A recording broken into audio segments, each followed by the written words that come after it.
The beauty of Bioshock isn't found in its critique of objectivism or its twist narrative, though these elements are masterfully executed.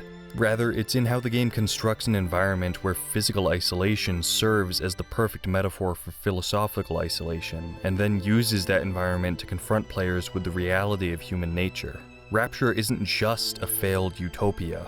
It's a controlled experiment in what happens when individuals are freed from societal constraints, when they're allowed to pursue self-interest without the moderating influence of community. In this video, we'll re-examine Bioshock through the lens of horror.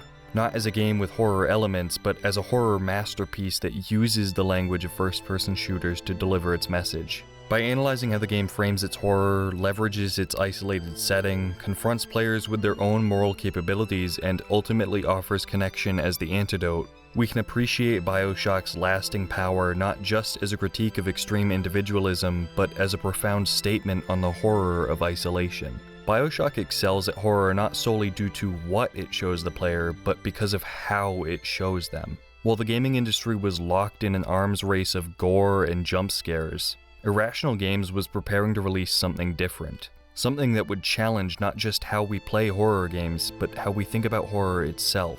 True horror isn't found in the sudden shock or the grotesque image. It lives in the spaces between. In isolation, in philosophical dread, in the realization that perhaps we are truly alone. Bioshock understood this fundamental truth and built its entire world around it. That first descent into Rapture remains one of gaming's most powerful moments.